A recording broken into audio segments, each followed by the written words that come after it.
We're about news, commentary, conversations, truth, liberty, and God. We stand for American values and our flag. We believe that the Constitution is a document that fortifies rights already given to us by our Creator. We will not apologize for our love of God and country, ever. We are Right America Media.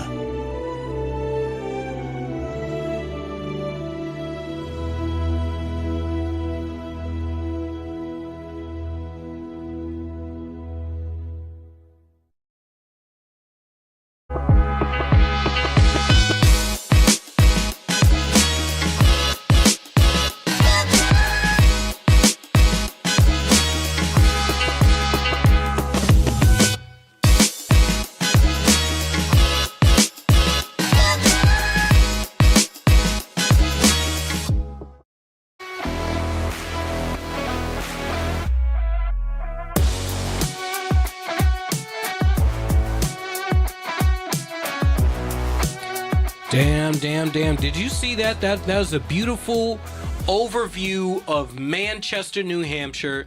It's nice. It's fall. You got the leaves have changed color. You see all that brick? See how old Manchester looks? Damn. You know, I wish we had the riverfront view. Miss Producer's trying to figure that out. Damn. No. Juan, our producer, is trying to figure that out, trying to get another view of the river view so we can have more views of our Queen major city. Yeah, Queen City. But hey, welcome back. It's another episode of Blue Collar Intellectual Podcast. As usual, with me in studio is Andy from Citizens Doge. How's it going, Andy? It's going well. Good to be back, Julian. We're going to have another episode where we're going to shatter your preconceived notions, everything you've been told by the lying influencer and grifter class and the mainstream media on both sides of the aisle, because guess what? They lie to you for fun, and they lie to you for money, and it's a spades, right? That's right.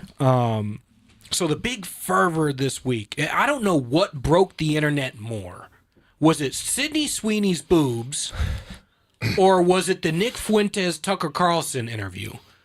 I would go with B. Ben Shapiro's response to it, which was like, I'm trying to be like, I just saw something earlier.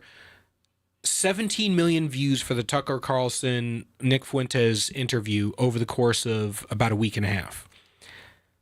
27 million views in 24 hours of Ben Shapiro's response. Guess we know who won that. And we were just talking before the show started. Tucker Carlson has had many, many interviews over the years. He's been very, very nuanced about things, and a lot of the attacks against him are the same way people attack Trump, taking things out of quotes out of context, out of the entire frame of the point he was trying to get across, which was Moscow is safe and you can walk the streets at night without fear of getting beat down, robbed, raped, so on and so forth. Same with Dubai. And there's a lot of that. And he was making comparisons to like, hey, I know Sharia law is bad, but do you see how intolerant they are of criminal behavior within their community? You're not allowed to steal shit. They'll chop your hands off. We need to start taking a page out of the book of being unapologetic about punishing criminals.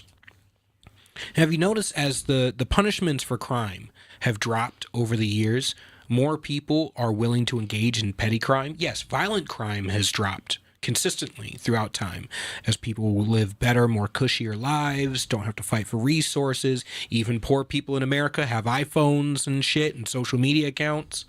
It's really weird to see a person homeless on the side of the street with a cardboard box for a sign while taking a selfie and posting it online. But hey, that's what happens when you live in the greatest country on earth. And that's not up for debate. That's an objective fact. We're the greatest country on earth. But we still got a lot of shit to work out, right? China's beating us in infrastructure. If you look at China, I swear to God, when I was a kid, we used to get these like, eat all your food. There are starving kids in China, or there are starving kids in Africa. Starving kids in Africa, yes.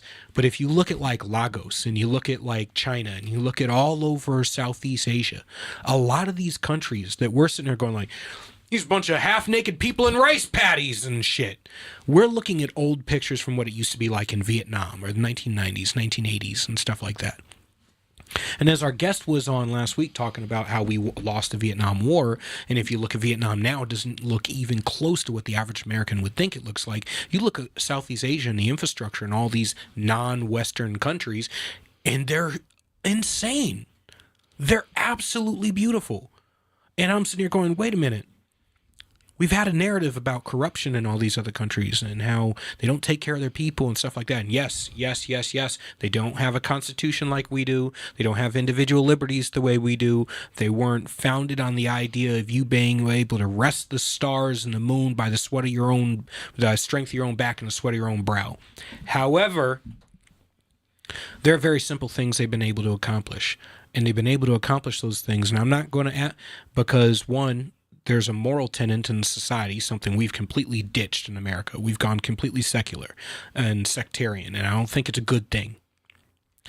Going completely secular the way that we've gotten to a point where if everything is subjective morality, then there is no objective morality, which means everything is okay.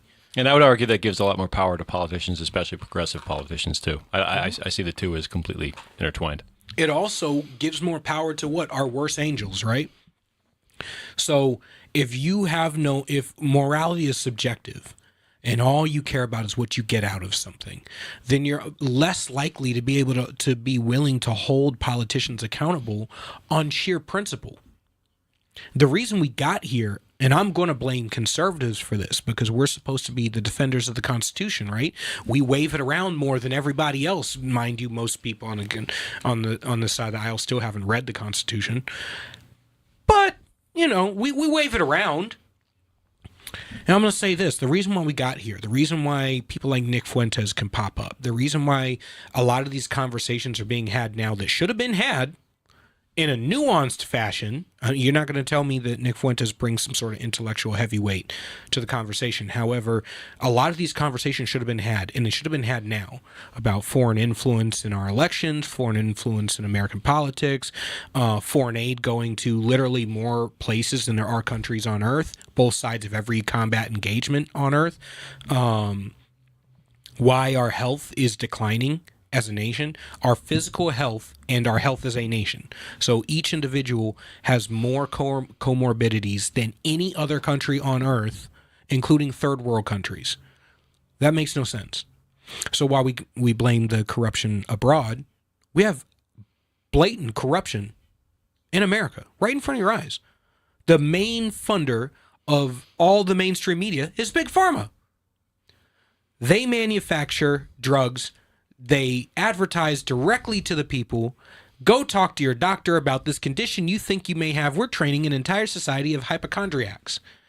And so, do you really have these issues, or are you medicating for issues you don't actually have, which the side effects of your medications create actual issues that you now have to go get more medications for? And on top of that, things that used to be banned in our food are now regular.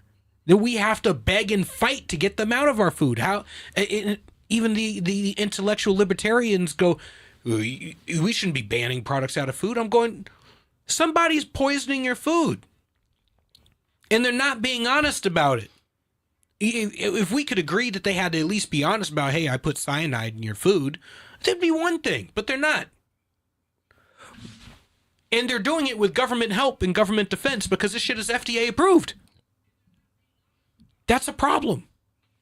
It's a big problem. And the cities in this country right now are just in a state where we hope that we hope the turnabout comes soon, but conservatives are going to have to get a big turnabout, including tonight in the Queen City of Manchester, for the moment at least, my hometown. Yep. There are city aldermen on the ballot. There are people on the ballot for the school board in Manchester. So if you live in Manchester, please vote legally and vote once, but vote. I believe the polls close at 7 tonight. I don't want to get that wrong, but this evening, whatever it's worth, I'm sure. Yeah. So please go and vote if you live in Manchester, if you're a resident there. Yes. Vote Republican. Don't sit on the sidelines. Don't leave it up to somebody else. I know you may have had a long day at work, but instead of delay kicking up your feet and drinking a beer an hour to get to the polls, stand in line, vote, get your sticker, go home and drink a celebratory beer about, actually trying to keep our republic. What do you think is going to be the news tomorrow out of New York City? I think Mamdani's going to win. Siwa didn't drop out. It's Como. It's being split 3 ways, and I'm going to be honest, even if Siwa, I'm not saying his name right, Curtis Sliwa, yeah. Yeah, Sliwa. If he didn't drop out of the race, there's a decent chance a lot of those Republicans still wouldn't show up to vote for Como. Unfortunately, New York is about to have to learn a really hard lesson, and America is going to have to watch it. This is one of our biggest economic centers in the country. More money passes through New York City than any other city in the entire country. And we're about to watch it fail. And here's the problem with it. Socialism is all about redistributing of wealth. Taking from the people who have to the people who have not. There's so much money that passes through New York in so many different ways to confiscate money from business owners and rich people and those who are better off. I mean, just better off than the poor. But here's the problem is socialism doesn't make everybody equal by raising everybody up. It makes everybody equal by cutting the legs out from under the people who are already doing better. So you're going to find a lot of people. We're going to get equality in poverty. We're going to get equality in destruction, equality in crime, equality in squalor, equality in destitution. And I feel like there's going to be a lot of lawsuits tomorrow, especially if the margin is within some kind of margin of fraud. Yeah. And oh my gosh, that's going to be a mess. And by the way, I can absolutely confirm to anybody watching the live stream right now, the polls in Manchester do close at 7. I didn't want to leave anybody wrong. That's why I was fiddling with my phone there. But I can confirm 7 o'clock. Well, the problem is, yes, there's definitely going to be people who are going to be claiming fraud, but most fraud isn't voter fraud. Most fraud is ballot fraud or electioneering. And the problem that we're going to have is Republicans aren't the ones staffing the polls. Therefore, shut up. If you're not the ones running the show, helping count, there's a part of the infrastructure. If you're not there to expose things and make sure things go properly, then you have no place to complain.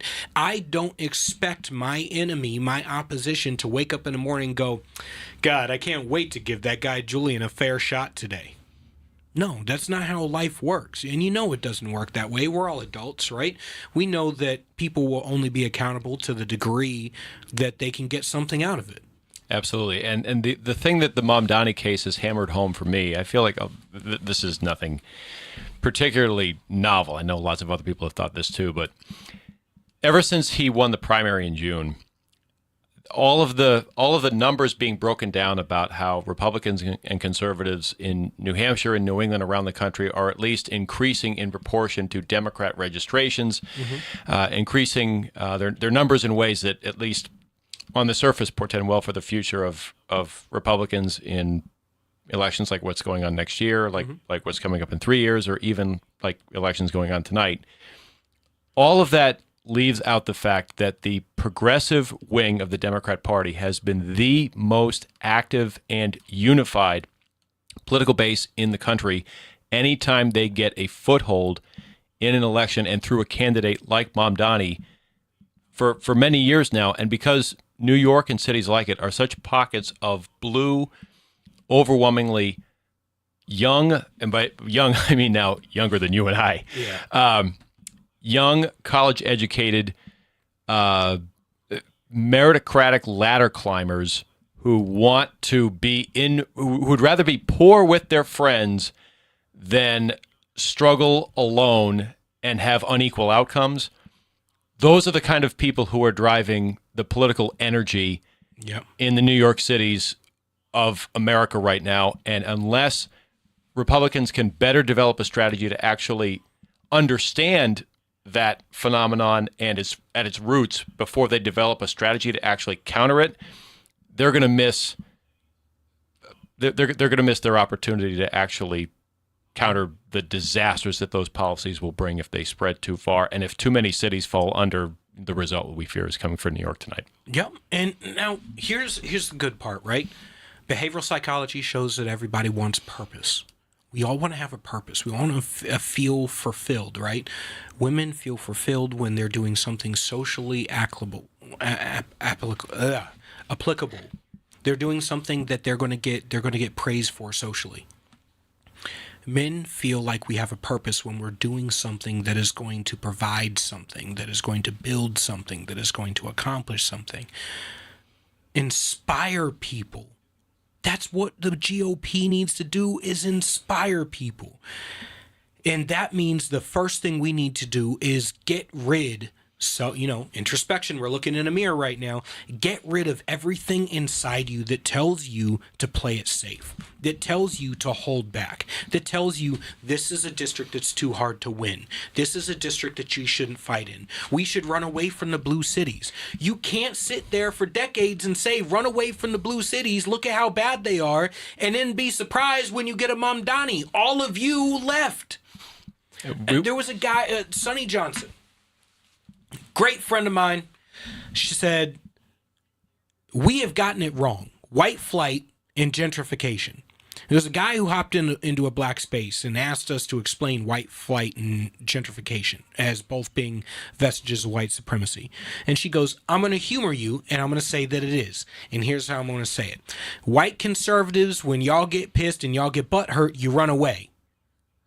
Well, white progressives are always moving forward towards their Marxist proletariat revolution, so they move in and they gentrify those neighborhoods. Now, the black people who used to live in those neighborhoods can no longer afford to live there, which means they're pushed further and further and further into the ghettos and squalor. So yeah, you move to the suburbs, but guess what? You're not safe in the suburbs because the white progressives are going to follow you to the suburbs with their shitty policies, and they're going to drive you out of the suburbs. Now you got to go to the rural communities, and guess what? They're going to follow you there too. And then your factories are going to get shut down, and your jobs are going to get shipped away, or your sons and daughters are going to get shipped off to war, or your daughter's are going to chop her boobs off, and your son's going to chop his penis off. But regardless, you're losing the war because you're just trying to run to get to a point where you could kick up your feet and drink a beer and not give a shit, and the Democrats are trying to get a goddamn revolution. So here's my call. Before we go into the break, conservatives, get up off your ass and keep the republic. See you in 90 seconds.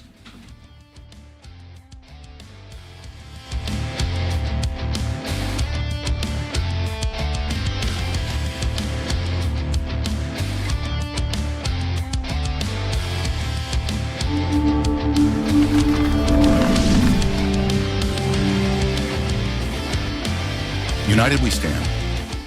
A Marine's Fight, written by Marine Corps veteran Julian Eschyard.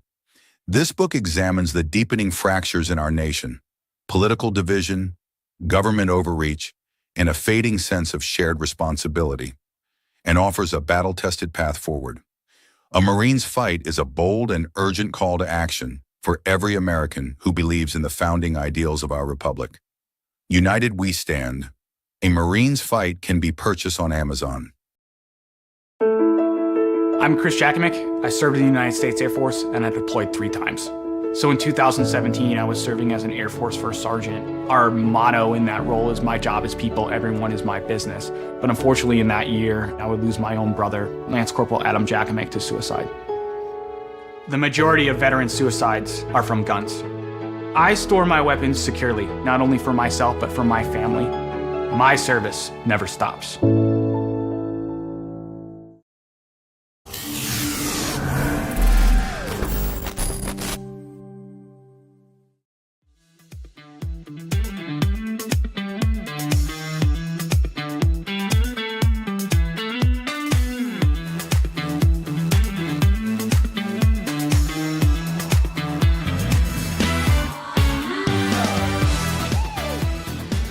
Welcome back to Blue Collar Intellectual Podcast. I swear, I'm having a moment, haven't had enough caffeine yet. In case you didn't catch before the break, I was just about to lay into you about how you allowed a bunch of beta bitch incels to tell you to divorce your wives and to go out and watch a whole bunch of porn and work out, and it's somehow better than living a good moral lifestyle. And, we're having race wars in the United States instead of really focusing on the fact that y'all getting beat by awfuls.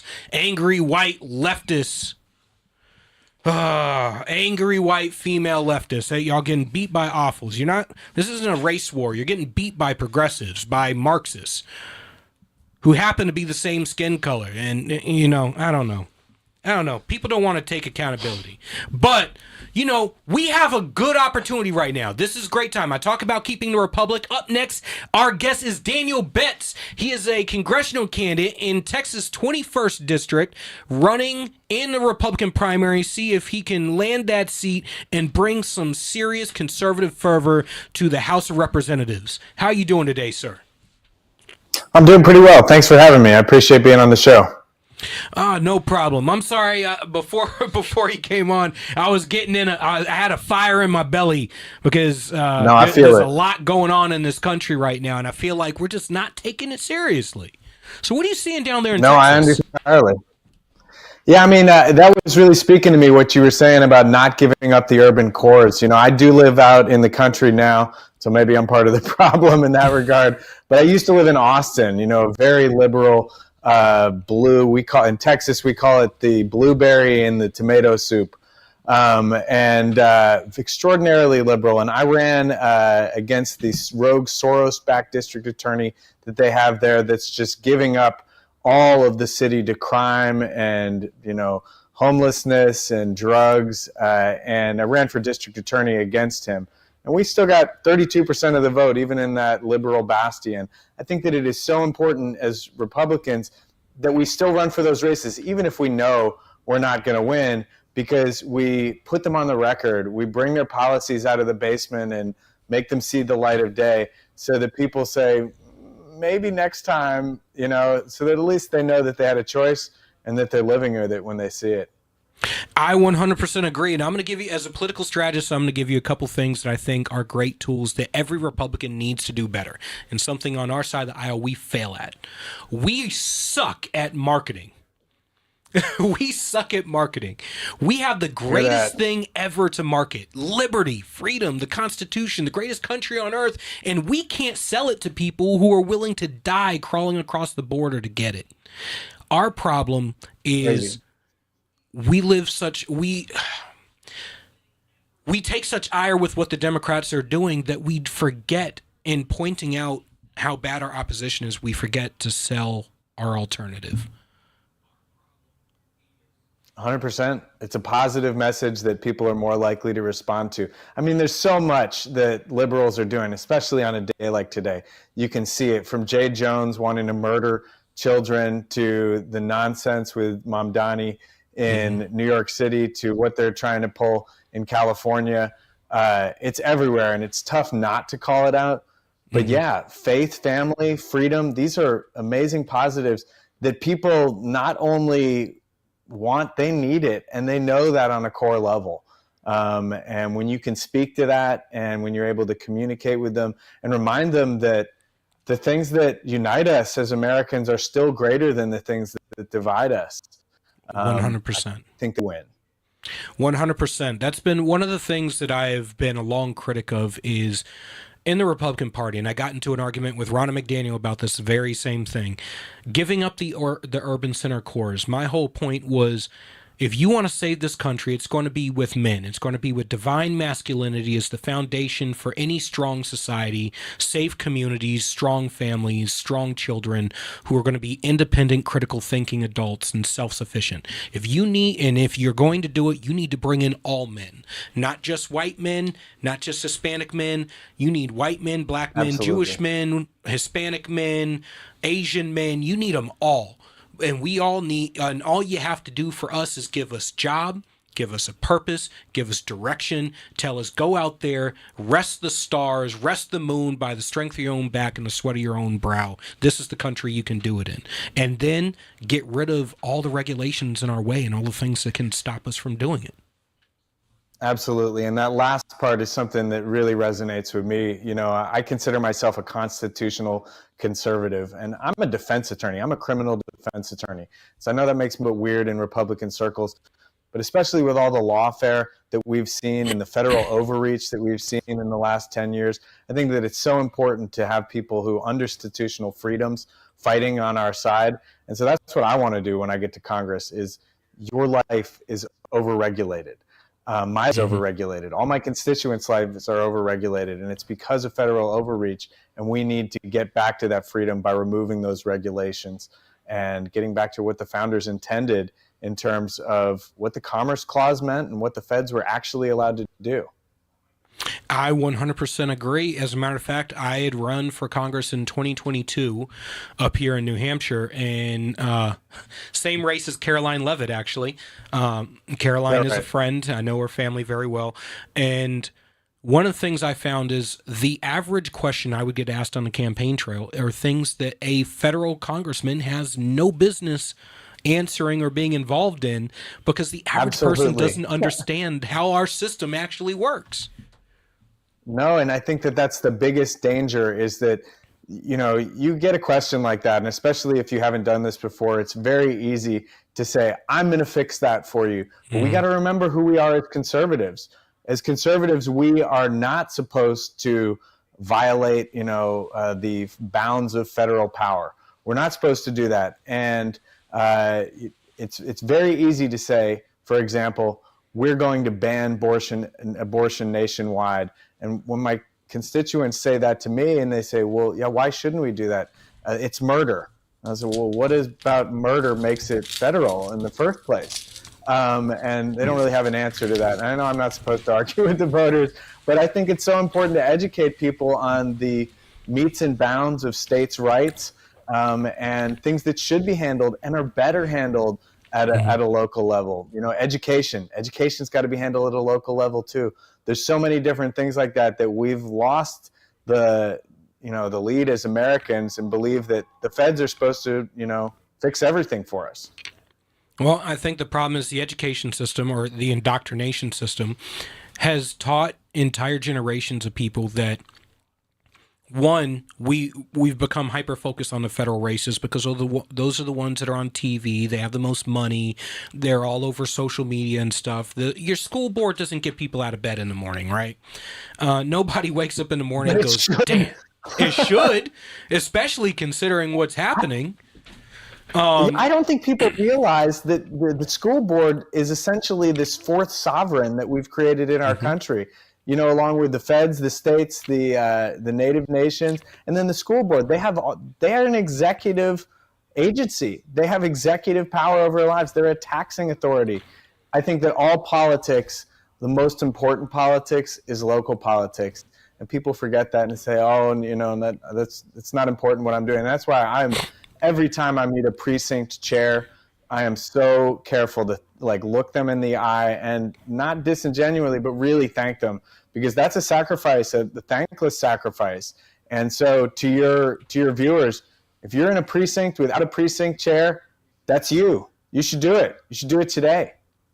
So how is the race going down there in Texas? Is Texas, we've heard it for a long time that Texas was turning purple. It's going to turn blue. There's been a lot of movements. You know, the Beto, I remember is Beto O'Rourke, the what was it, fake Mexican? Bless his heart. Yeah, the fake Mexican. He's gonna flip it. I'm all of a sudden Latino because I found like Elizabeth Warren, Pocahontas. You know, that race was so funny. Because it was him pretending to be Latino. And in no other place other than Texas would a white man or an Anglo be pretending to be Latino, and the Latino, Ted Cruz, pretending to be Anglo. But that's just Texas for you. It's not so going to be accurate too. I know, right? It's And not Ted going to be Cruz, this is purple not or a blue dig, anytime man. soon. Ted Cruz is No, not not a at dig. all. You're still my boy, man. And I'll still do Oh, shots and I'm a with you. Ted Cruz supporter. I donated to him back in his presidential campaign before Trump came on the scene, and I realized, oh shoot, this is my next president. But I love Ted Cruz, and I think that he became so much more likable, even to like leftists when he got that beard. That was a good move. He was also a but- good guy to have a beer with. He's a nice, down to earth, like believe really it. good guy. Yeah, Texas isn't turning purple anytime soon. But I don't mind that perception, because that perception is what gets leftists like George Soros and his son to waste dollars here. I mean, they certainly pour money into Austin and into the cities, and it's a problem in the cities. But the rest of Texas is red and strong. The district I'm in, District 21, that's Chip Roy's district, and that should tell you something. And so we're a plus. I think 12 is what Trump carried it by last time. And this time with redistricting, I think we're probably about plus 11. So if Democrats, if you would like to spend your dollars in this district, please do so. I think it's foolish, but, knock yourself out. And that's true of almost every district in Texas. There was a push here to redistrict our districts so that the Republican districts were not plus 10, but plus 5, so we could pick up 5 more seats. I think that Abraham George and the Republican Party made the right call not to go that direction, and to keep it like it is. But no, we've got something to play with here, and it's not going to be an issue anytime soon. So on one hand, from a business perspective, I always lean towards taking the riskier move to go towards growth.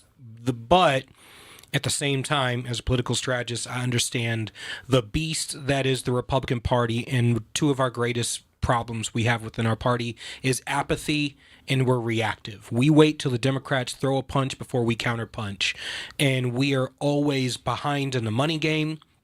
We're behind in the activism game. We don't have the infrastructural private organizations built up to back the Republican Party that work cohesively with the party the same way because the we have Democrats do. God. Yeah. I mean, that's what it comes down to. And I do got to give a shout out to the NRCC. They did outraise the Dems this year, which is a big deal.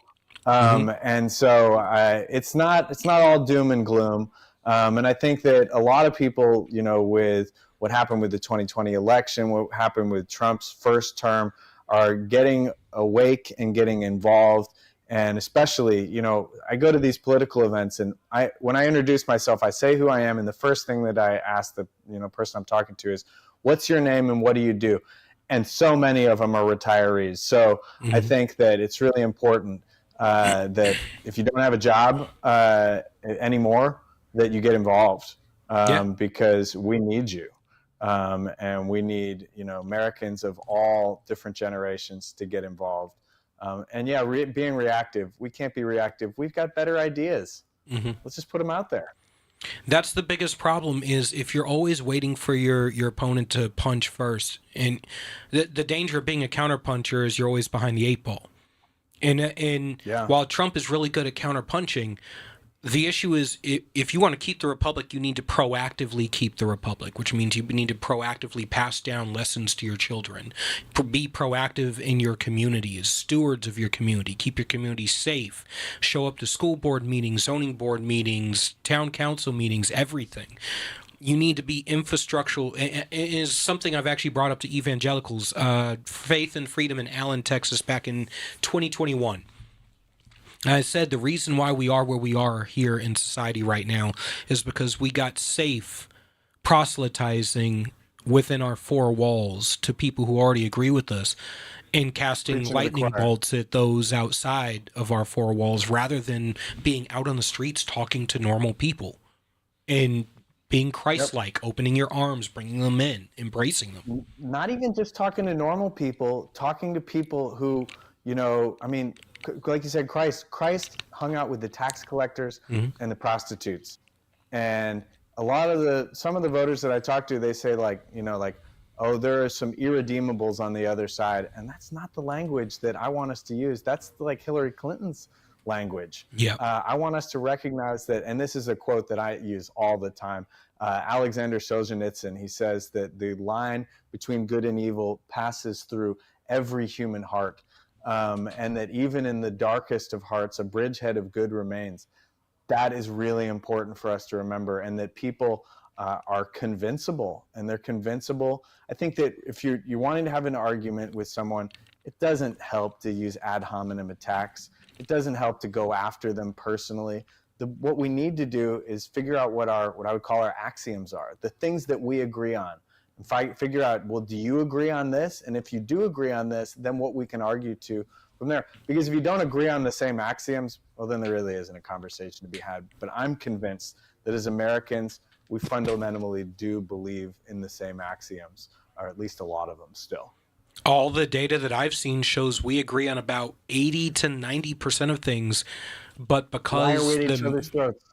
Because the media and the influencer class, which are high, and the DC crowd on both sides of the aisle are so hyper ideological that, and they run all the microphones, that they keep us arguing about the things that keep us divided rather than the things that bring us together. I've often said, if we could just have a conversation as me and you, or me and Andy, have a conversation as individuals, and then at the end of the conversation, then we start to discuss like, oh, you're a Republican? I didn't know you were a Republican. Right. I go, because I didn't start out with the political gangbanging. We can have a rational conversation, and then we can talk about what team we're on later. Yeah. And I am a Republican. I vote Republican. My ideals align up with Republican beliefs. But I mean, I'm an American first. Yeah. I'm a Christian. I'm a family man. I'm an American, and then I'm a Republican. Yes. And it should be in that order. It's too often that gets out of step. Yeah, I 100% agree. So you are, from what I can see, in an 11-person primary. Damn, that is like 13 last I checked, actually. Oh, it's 13. Crazy. It's like every day there's somebody new. Damn, that is like the type of stuff that we deal with up here in New Hampshire. The bar for declaring is so low that you look at our primary ballots and you're like, oh, you got 14 people on the ballot. Well, the bar, I mean, anybody can say I'm running for Congress, but nobody's filed yet. We got till December 8th to file, and I think a lot of my opponents, I'm hopeful that, because I don't want to waste their resources. I don't want them to waste party resources. Some of them simply aren't viable. Some of them aren't being able to raise money. You go to these events and some of them stand in the corner not talking to voters. Some of them I have to say, hey, so-and-so, I'm not going to call them out, but hey, so-and-so, come on over here. You should be talking to us, because frankly, I need to earn their vote too. Yeah. And I'm looking at, these other candidates not as enemies, because they're not. And even Democrats aren't the enemy. It's important to remember that. That's really bad rhetoric to use. But they are voters for me, and I intend to get them on board, because when they realize that I am the best leader for this district, especially the ones who are actually members of the district, they're going to recognize that I'm going to represent them without animus, and faithfully and impartially, because that's who I am as an advocate. I'm a trial attorney, and it's like in my DNA, in my blood. And so I need to win them over too. And that's what I intend to do. I absolutely love that. Tell us where people can find you, can support your campaign, and volunteer, especially volunteer. Doors need to be knocked. Phone calls need to be made. It's true. It's true. We're a very rural district, so it's going to be in some very specific cities, and cities that you're probably from if you're from this district. You can find me on my website, Bets for Texas. That's my last name, BETTSFORTEXAS.com. That's the same way you can find me on Twitter, Facebook, Instagram, etc. Bets for Texas. And the easiest way to remember it, if you have trouble remembering my name, is bet on bets. Promise it'll pay out big. I absolutely love that. That's good marketing right there.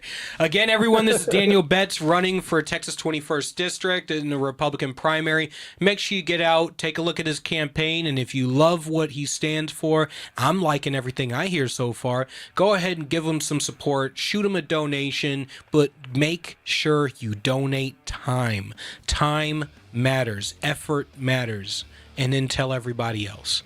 All right, after the break, we're going to get into another topic with Holly Svensson, discuss why kids are increasingly lonely despite being surrounded by a world of technology and supposedly a hell of a lot more people and friends. See you up after the break.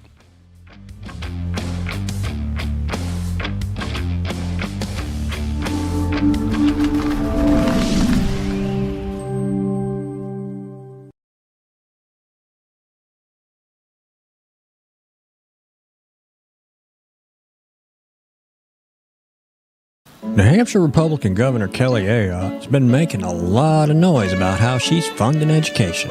The Republican budget she just signed provides more money for education than ever before. She even bragged the other day that New Hampshire is top 10 in the country when it comes to funding our children's education, as if giving money to school systems has anything to do with learning. If you look at the math, and if you got schooled in New Hampshire, the odds are good it's not your best subject. It's the exact opposite. The more money we throw at schools, the less kids learn. We're committed to wasting money on an experiment that failed, unless wasting money to drive parents to homeschool their kids was the goal. We prefer to pick on Democrats, lower hanging fruit and all that, but our rhetorical woodshed doesn't discriminate. If that sounds refreshing, you need to check us out. This is Steve McDonald for Granite Rock, and we'll keep shining the light on them for you. Forged in Chaos, a warrior's origin story. In this raw, anti-heroic tale, Tyler Gray dissects his life, exposing the unseen war within and exploring the question, what happens when the very abilities that made you a superhero in the eyes of the world turn you into a supervillain in your own life? Despite rising PTSD awareness, we're losing more warriors at home than in war. Forged in Chaos rips the mask off the warrior experience, exposing the truth that most never dare to face. Find Forged in Chaos, a warrior's origin story, written by Tyler Gray on Amazon. Would you rather spend time with family and friends in the pool or at the barbecue rather than landscaping your yard? Well, Augusta Lawn Care is here to help you with all of your landscaping needs. Proudly serving southern New Hampshire, we handle everything.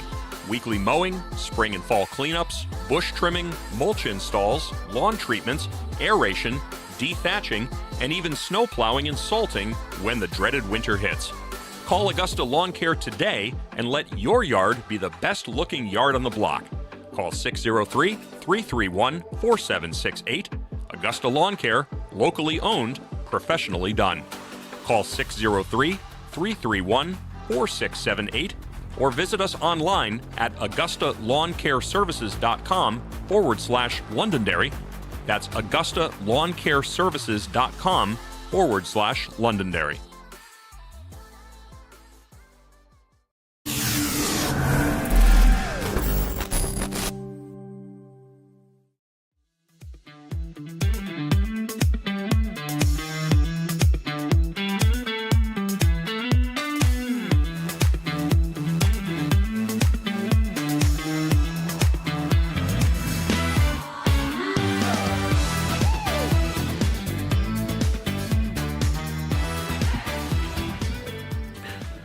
All right, welcome back to Blue Collar Intellectual Podcast. Up next, we have Holly Svensson to discuss why kids are increasingly lonely. She is a child psychiatrist and says, here's how parents can help.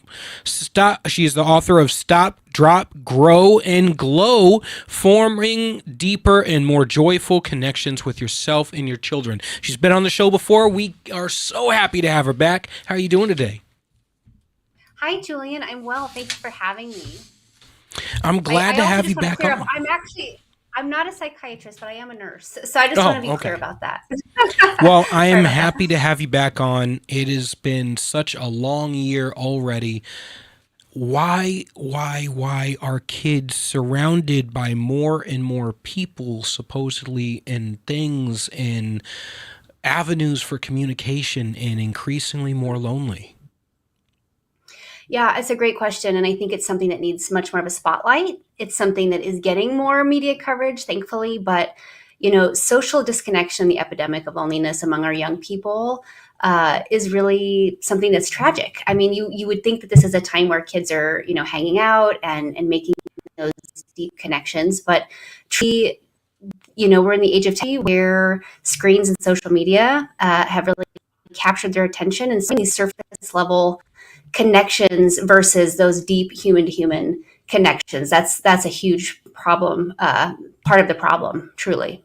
So you've got that. And then I think you also, the COVID pandemic was really a strong catalyst for this problem that we're seeing, because there have been lasting negative, impacts on their ability to connect with peers. And a lot of kids miss those milestones that, you and I, for example, we had the ability to connect with.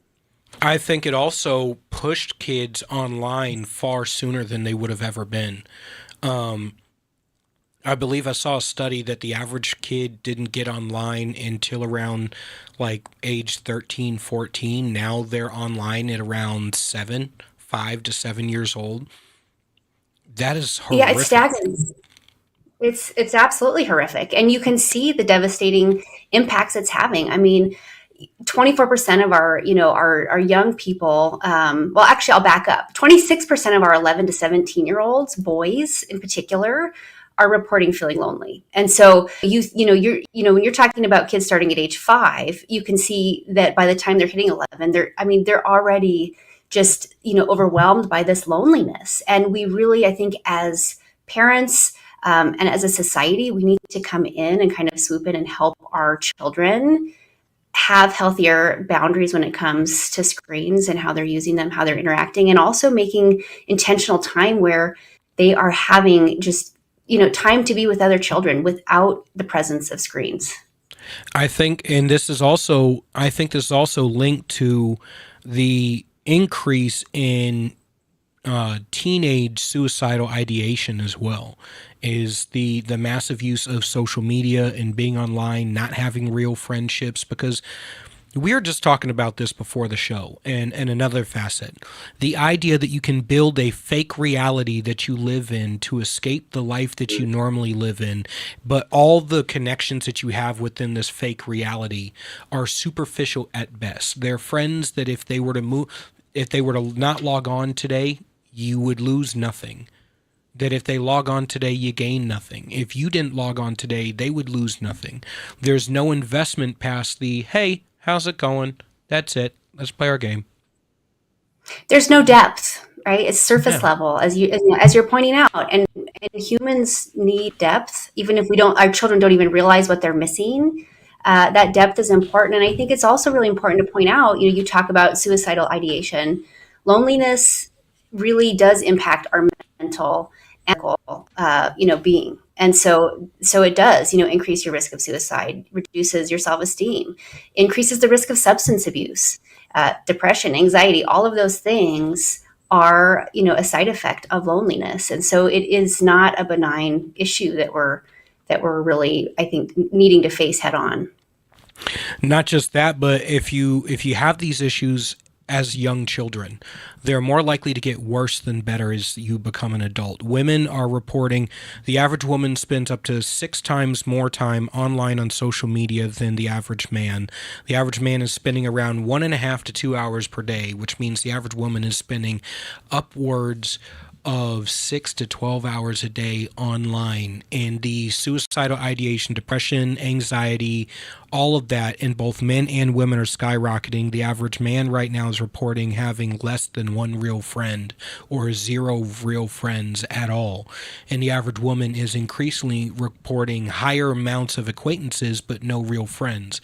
And when you look at that amongst teenagers, if you could get teenagers to draw a line between real friends and social media friends and online friends, I bet you would find a similar correlation.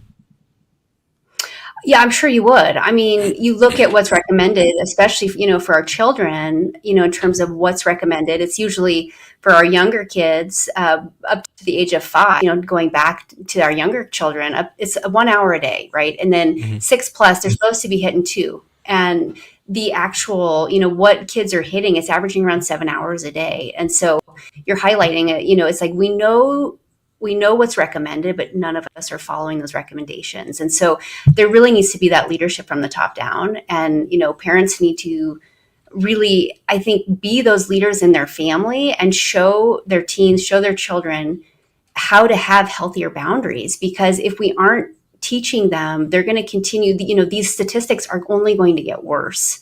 And we know that they're having detrimental effects on our young people. And our young people are going to be the ones who are going to be leading our country. They're going to be, we have to really help them help themselves, because they don't have the skills to fully understand the detrimental effects of the screen use, and of this loneliness epidemic that we are facing.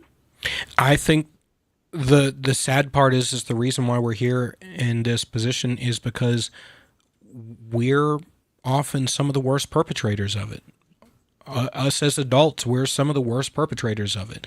I mean, rather than talking to meeting up at a park with the kids to talk to a bunch of other moms and build that community, women are talking in mom groups online to accomplish the same thing. And while that may be great for you and as a social dynamic to be able to link up with other moms, your kids are missing out on that. They're part of that social dynamic of linking up with those moms' other kids and going out to the park and having those relationships built over time. And I mean, I think we all remember when we were younger, we had that one best friend that was our best friend forever, and you were going to know each other. I mean, I have friends I've known for 20-something years now, and I'm worried that this next generation is not going to have that because their relationships are so superficial.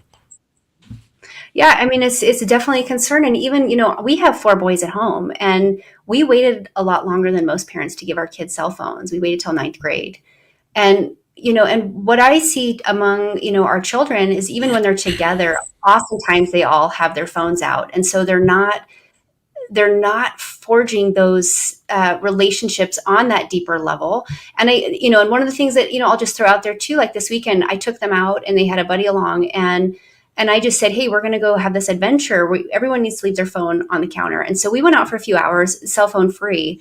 And it was awesome. The kids were talking, they were hanging out, they're playing. And I think that's what it takes. It takes parents, takes caregivers, really having intentional time woven into your day, into your week, into your month, where you are, yes, you're partnering with technology when it's appropriate, but you're also really scaffolding in that time where the cell phone is put away, the screens are put away, and whether that's going out for some kind of activity, definitely meal times. I'm such a stickler on having no screens out at dinner time, especially.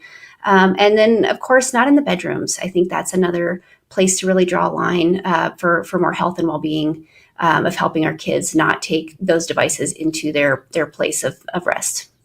I 100% agree. I've been reading study after study that shows that using cell phones within 2 hours of going to bed, especially social media, decreases your ability to get up to 60% for REM sleep for the next 6 hours.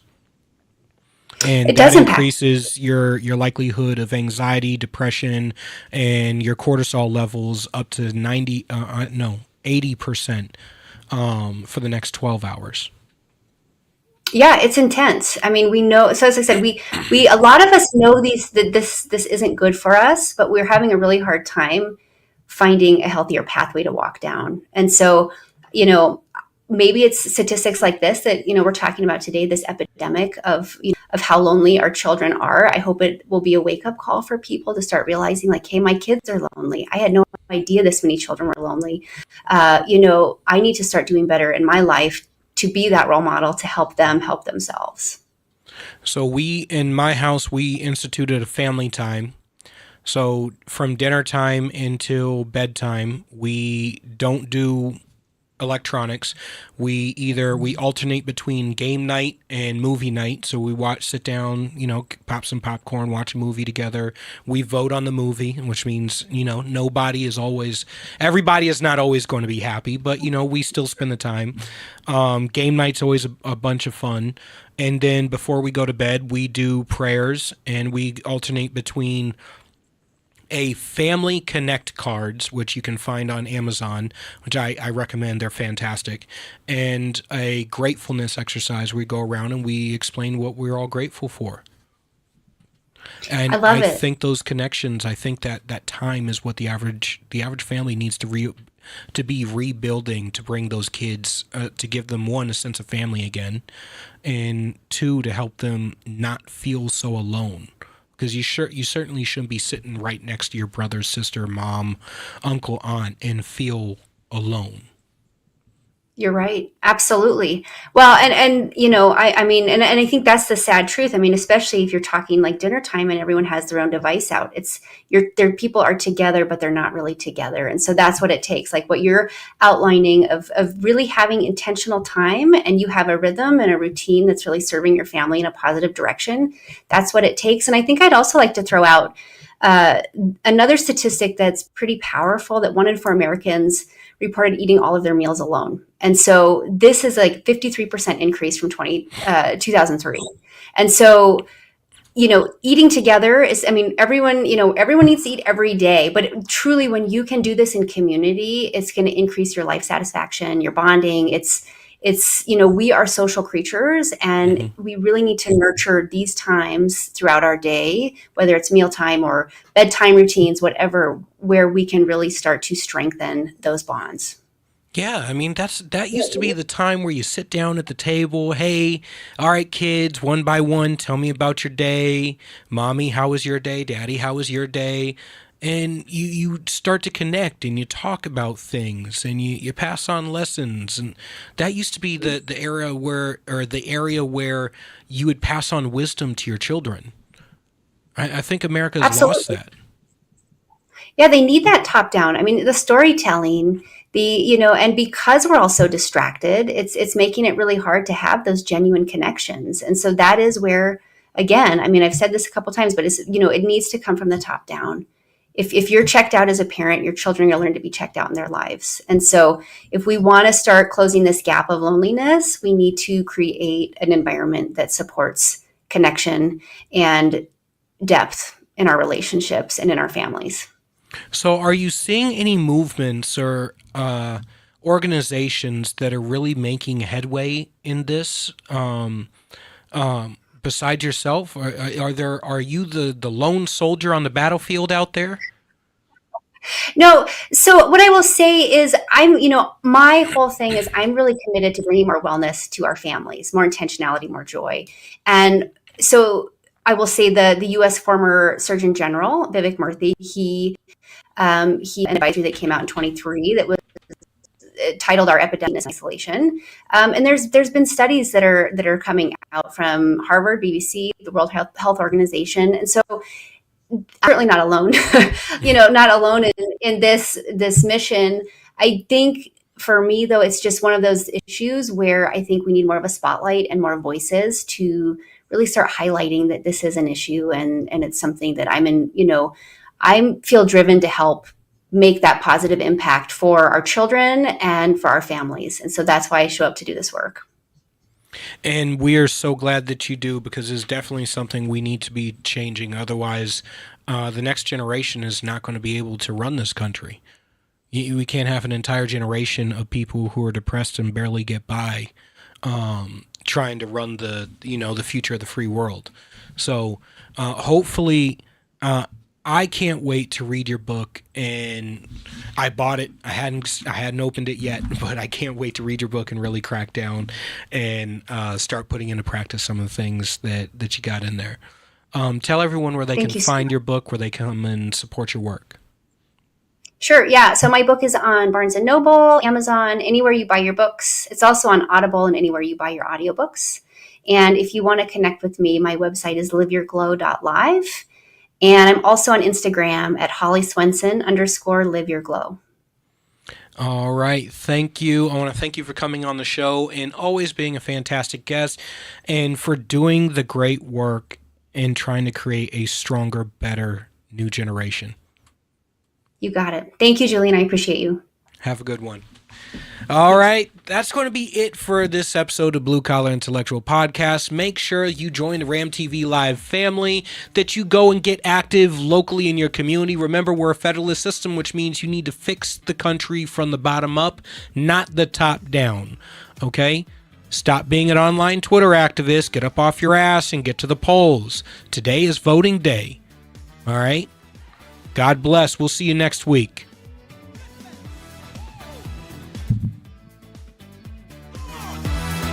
United We Stand. A Marine's Fight, written by Marine Corps veteran Julian Eschyard.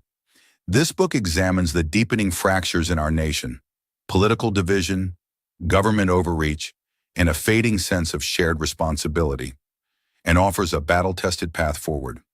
A Marine's Fight is a bold and urgent call to action for every American who believes in the founding ideals of our republic.